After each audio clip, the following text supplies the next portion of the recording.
si murid saya dituntut untuk menjawab apa yang diinginkan oleh gurunya gitu. Jadi tidak ada kebebasan berpikir gitu. Nah, Gimana?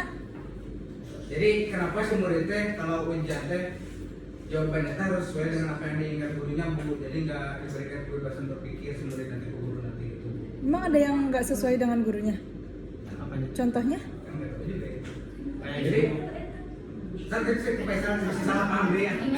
Coba Iya, coba dijelasin contohnya seperti apa. Emang ada, saya pernah di- Coba dari Faisal. Diam dulu, Caca diam dulu. Faisal, Caca diam dulu. Dari Faisal dulu. Kamu katanya bener-bener. Bener. Emang masalah. Seperti halnya perkenalan ini lah Bu,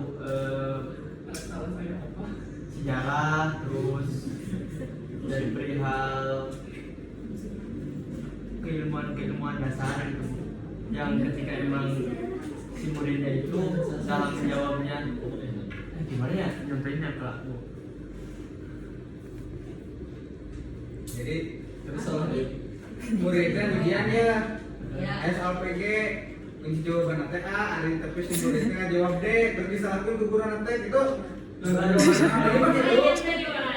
gitu? Si muridnya itu pengen memberikan jawaban yang lebih daripada itu gitu. Berarti Dan SI. ketika saya jawaban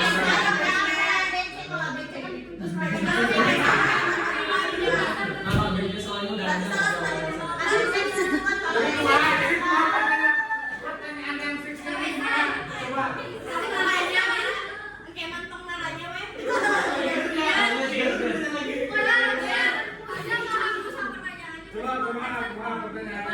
Ganti we ganti. Deret. Sing. Udahlah gak usah dijawabnya.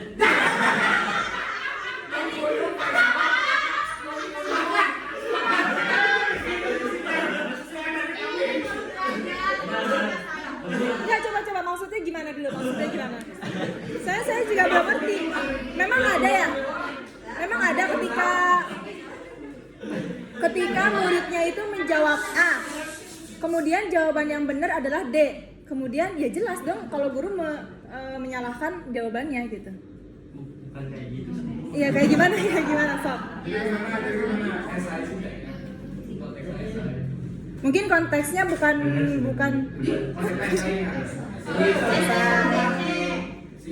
atau dalam proses pembelajaran kah atau dalam tanya jawab dan lain sebagainya. Nah, sebenarnya kajian kayaknya tuh ujian soal kajian kayaknya. Iya, kajian kayaknya dong satu. Benar.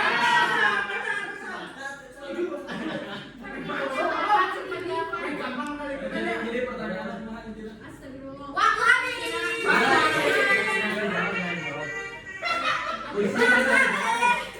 Tidak proses pembelajaran. Ayah sama si ibu murid anu menekan memang berpikir secara kritis. Nah, tetapi tidak sesuai dengan jawaban si guru. Nah mungkin itu yang dimaksud. Jadi keterbatasan si guru Etra tidak memberi ruang untuk berpikir secara kritis, tidak bebas nilai, tetapi malah dituntut sesuai dengan jawaban anak itu yang ayat kasusnya si dokter Aina Rani Ya. anu olimpiade kemarin eta kasusnya anu grup 2 dari Jawa Barat Ya. Tahu. padahal saya lupa jawaban Ada pemerintah daerah. olimpiade jadi ayat 2 kelompok jawabannya emang hampir sama, tapi beda redaksi doang. Tetapi lu pas dijawab di mimpi kelompok B malah diberi poin min 5, anu jadi diberi poin plus 10. Nah itu terima dong, gara-gara ada sarua cek dulu ngomong naon sesuai dengan apa yang didengarkan oleh saya. Itu. Nah, kita Guru macam apa itu? murid Gitu ya Faisal? Pertanyaannya seperti itu? Atau bukan? ya bukan Tapi mirip kan? jadi ayat pembatas masih temenan ayat nilai bebas di murid jadi kumaha matok guru anak-anak jawaban anak-anak gitu. Jadi si murid dari nalar kritis dari perikal. Oke. Silahkan presentator ditanggapi. Dijilatin.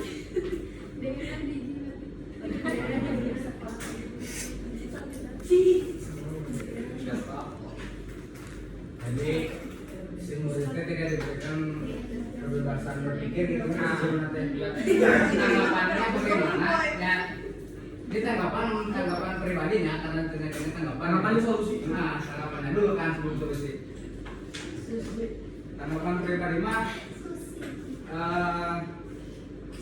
tergantung apa? Jenjang pendidikannya. Yang pertama, kalau ternyata yang memang dibatasi cara berpikirnya itu anak SD, ya wajar saja. Karena yang perlu ditanamkan pada usia SD itu adalah nilai-nilai dasar yang penting yang menjadi pegangan untuk dia ke depannya, gitu kan. Jadi wajar saja tidak diberikan kebebasan berpikir oleh gurunya, karena kalau tidak diberikan batasan dalam pemikirannya bisa jadi si anak SD tersebut malah terjebak pada pemikiran yang salah, kemudian tidak diperbaiki oleh gurunya karena jadi berpikirnya jadi kan bahaya oke ke depannya di jenjang SD gitu. Di jenjang SMP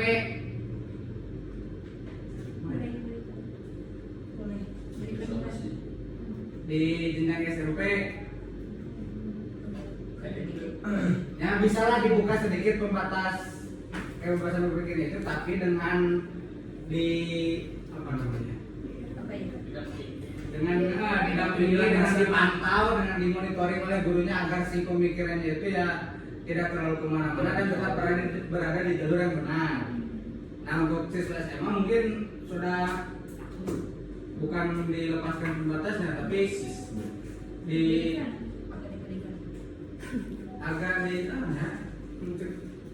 dipantik tapi baik dikembangkan bisa ya pokoknya gitulah. Kalau di perguruan tinggi, Ya kalau di perguruan tinggi mah jelas bebasnya, tapi dengan catatan tidak melanggar aturan yang ada dan sesuaikan dengan teori yang benar-benar ada gitu kan buat mahasiswa. oke. Gitu mungkin bisa solusi untuk guru yang membatasi pikiran tersebutnya. Ya itu makanya Ya. dia kenyang. Sebetulnya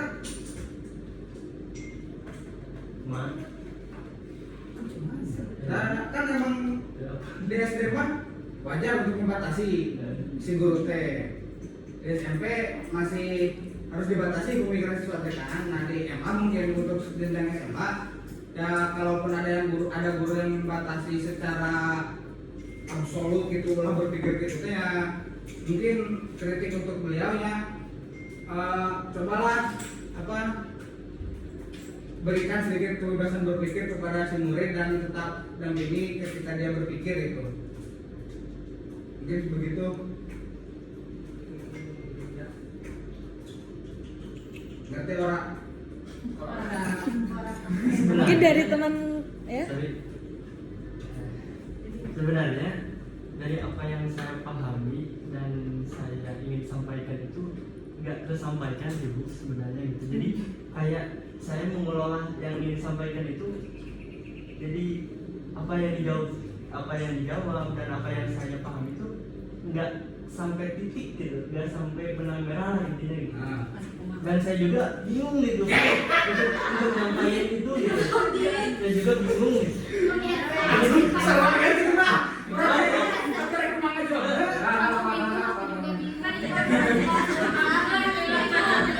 Berarti itu bukan maksud dari pertanyaannya, bukan? Sebagian sedikit lah. Oh, sebagian sedikit. Sebagian, tapi nggak menyeluruh gitu. Tapi saya tuh kayaknya mencerna sedikit ini benar apa enggak ya gitu ya. Mungkin Faisal itu menanyakan terkait apakah ketika guru itu menyampaikan materi kemudian siswa itu bebas berpikir kritis dan lain sebagainya, apakah ketika itu kan ada tuh beberapa case gitu gurunya itu dia menandakan bahwa oh murid ini seperti ini, padahal dari segi pertanyaannya dan dari segi akademik, dari segi intelektualnya murid itu ya pintar gitu, unggul, tetapi mungkin selalu ditandain sama gurunya gitu nggak juga? bisa bilang gitu. Bisa bilang. Belum Ya benar. Berarti belum puas. Ada kepastian ini gimana nih? 95%. Belum penyampaiannya menyeluruh kan. Oke, mungkin seperti itu ya. Kalau tadi kan terkait mungkin memang ada beberapa case gitu ya teman-teman ya, yang mana guru itu memang terlihat mungkin tidak suka kepada satu murid gitu ya. Kemudian sampai akhir yang murid itu ditandain gitu. Mau entah itu dari nilainya memang bagus gitu ya teman-teman ya. Entah itu dari segi akademiknya oke, tetapi mungkin dari nilainya itu dikurangin. Kenapa gitu. Nah, itu bukan pertanyaannya. Bisa jadi. Bukan. Malah salah bukan? Ya tadi nggak jelas. Iya, sekali. Coba ya menemukan. Nanti boleh dijawab lah habis selesai perkuliahan ya. Lanjut debat boleh langsung duaan gitu di kelas gitu. Gitu. Tapi ini sudah belum teman-teman?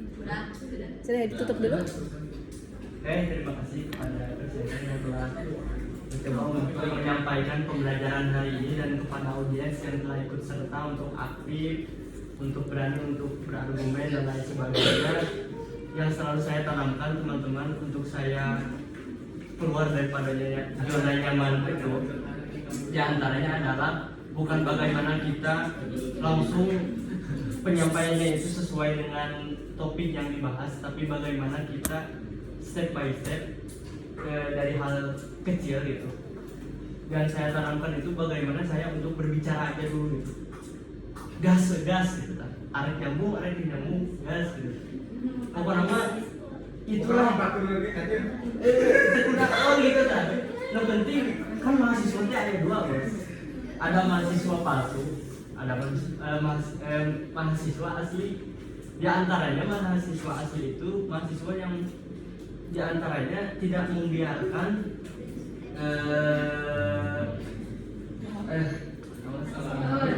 mahasiswa asli itu di antaranya adalah berani untuk berargumen, Tolong diperhatikan berani teman-teman. untuk aktif, berani untuk keluar daripada zona nyaman dari yang sebelumnya gitu, yang membedakan ya gitulah. Dan pada intinya berani untuk survive.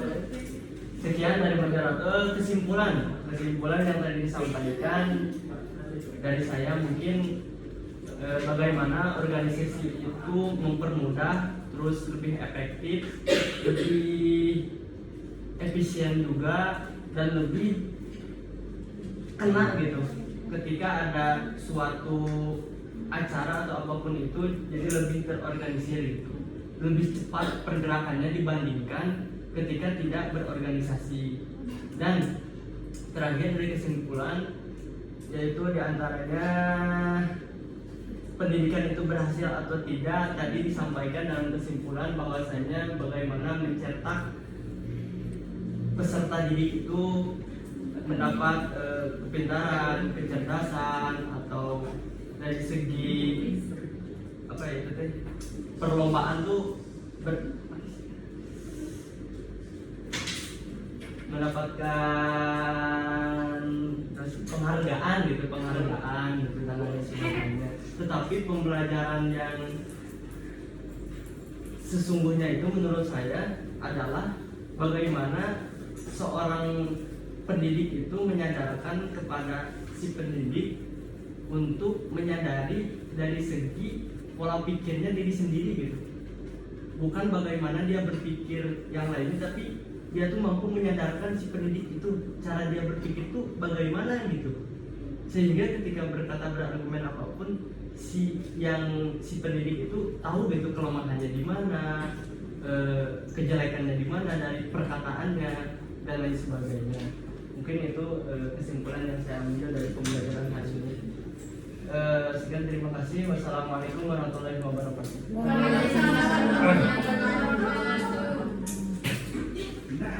Oke, give applause teman-teman. Oke, baik teman-teman, tadi sudah disampaikan. Lihat PPT-nya. Oke. Oh, udah di back ya? Oke. Tadi dari PPT-nya ini saya sedikit memberi masukan. Sebelumnya, apakah di sini sudah dibahas penjelasan tentang fungsi dari organisasi lembaga pendidikan? Belum ya? Nah, Di sini presentator atau pemateri belum menyampaikan bahwasannya di dalam organisasi lembaga pendidikan itu ada yang namanya fungsi organisasi lembaga pendidikan gitu ya teman-teman ya. Kalau dalam manajemen dan administrasi itu kan ada yang namanya fungsi manajemen gitu ya teman-teman, POWAK itu. Nah di sini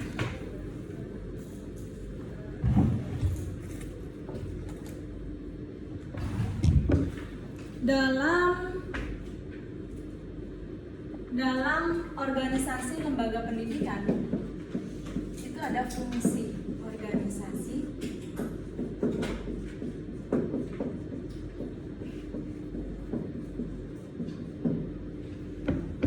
organisasi lembaga pendidikan itu apa teman-teman?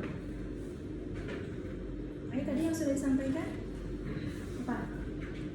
Organisasi itu adalah suatu sistem kerja gitu ya antar individu atau kelompok gitu ya dalam sebuah institusi pendidikan untuk mencapai tujuan pasti ya teman-teman ya. Ada fungsi dari organisasi lembaga pendidikan itu yang pertama ada planning. Planning apa teman-teman?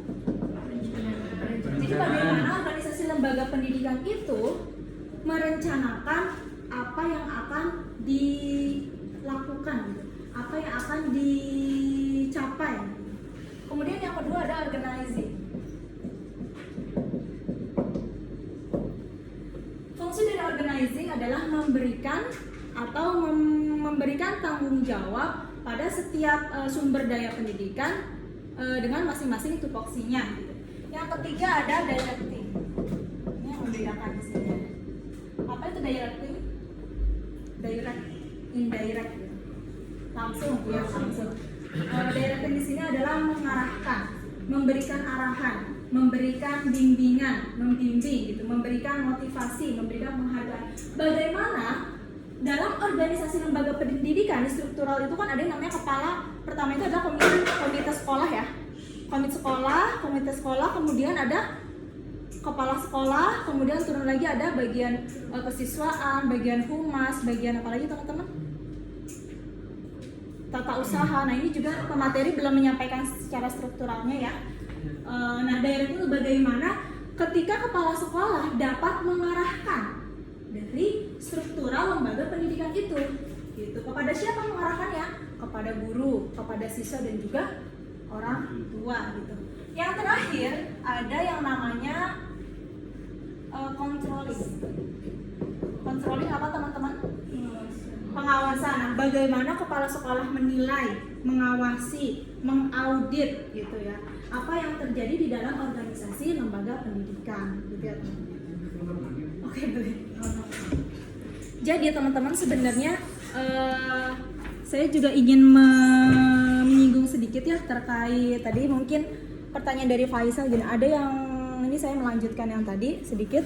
Ada yang mungkin muridnya itu ditandain sama gurunya gitu ya teman-teman.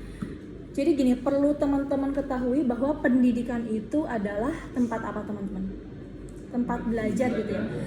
Pendidikan itu bukan hanya transfer of knowledge, tetapi transfer of value gitu. Nilai. Jadi ketika ada murid gitu ya. Ini saya pengalamannya, saya pernah ngajar kelas 6 SD gitu ya teman-teman ya. Dia memang muridnya pinter teman-teman, saya akuin pinter dari segi akademiknya, nilainya selalu unggul dan lain sebagainya. Tetapi ada satu kejadian di mana dia menandakan wajah atau perilaku yang tidak berkenan gitu terhadap gurunya, dan dia sampai apa teman-teman melempar kertas ujiannya itu di depan saya. Kemudian saya spontan untuk marahin dan kemudian saya tegur, dan seketika nilainya langsung anjlok. Kenapa demikian? Ya karena pendidikan itu bukan hanya transfer of knowledge gitu teman-teman, perlu kita ingati. Bahkan bukan hanya di jenjang SD, SMP, SMA ya gitu ya. Bahkan di perguruan tinggi pun seperti itu. Semua itu punya aturannya, semua itu punya kode etiknya masing-masing gitu. Bagaimana kita sebagai peserta didik, kita sebagai apa ya? Yang mencari ilmu gitu. Bagaimana kan mencari ilmu sendiri kan ada adabnya gitu ya teman-teman ya. Nah, bagaimana ketika kita mau mencari ilmu, ketika kita mau mengais ilmu, tetapi perilaku atau etika kita sendiri tidak atau belum mencerminkan bahwa kita itu seorang pencari ilmu gitu. gitu ya. Kalau di pesantrennya jelas gitu ya teman-teman ya, tidak usah ada perdebatan lagi antara ini karena ya memang gaya kepemimpinannya adalah otoriter gitu ya, semua harus tunduk, semua harus patuh gitu. Kalau di jenjang pendidikan SD, SMP, SMA, nah perguruan tinggi itu kan juga akan menandakan gitu ya teman-teman ya. Jadi transfer of value itu lebih penting daripada transfer of knowledge gitu. Makanya kenapa ketika ada siswa yang bermasalah, pasti yang bermasalah dalam etikanya, dalam kenakalannya, pasti yang dicari duluan adalah gurunya, ya kan teman-teman? Padahal guru sekolah itu hanya memberikan ilmu gitu. Nah ternyata bukan hanya ilmu saja, ternyata nilai apa yang telah disampaikan oleh guru gitu. Apa yang telah disampaikan itu apakah hanya sampai kepada intelektualnya saja atau spiritualnya gitu ya teman-teman ya. Ada yang mau bertanya? Sudah? Baik teman-teman, perkuliahan telah selesai. Untuk minggu selanjutnya saya akan memberikan tugas. Jadi tugasnya adalah, tadi kan teman-teman sudah belajar ya apa itu pendidikan formal, pendidikan informal, dan juga pendidikan non formal gitu ya. Teman-teman boleh bebas memilih mau pendidikan informal, pendidikan formal, ataupun pendidikan non formal. Kalian cari satu siswa saja yang mana kalian wawancara terkait permasalahan apa yang dihadapi siswanya itu di pendidikannya masing-masing gitu. Kalau tadi kan ada pendidikan formal,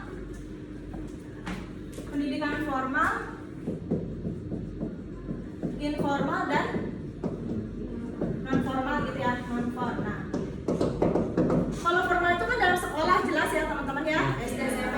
Informal kan dalam luar sekolah ya, seperti apa teman-teman?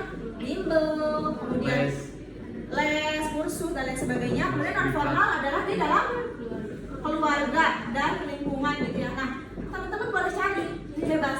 Mau yang teman-teman ambil dari pendidikan formal, informal, atau non formal siswanya gitu. Maksimal SD, anak SD ya, di bawah anak SD, tanyakan apa permasalahan utamanya gitu. Kemudian kalau anak SD kan dia belum bisa menganalisis sebegitu banyaknya. Kemudian teman-teman berikan solusinya gitu ya. Teman-teman buat catatan untuk wawancaranya apa, kemudian solusinya dari teman-teman sendiri apa untuk permasalahan si siswanya tersebut gitu ya. Harus ditulis tangan semua, kemudian nanti scan, oke, dikirimkan lewat Google Drive ya. Buatkan link Google Drive. Seperti itu. Ada yang bertanyakan? Belum jelas terkait tugasnya? Iya. Harus ada? Iya, harus ada dokumentasinya ya teman-teman ya. Dokumentasinya ketika pertemuan, atau mungkin di scan aja ya, dijadikan satu. Dibuatkan PDF boleh.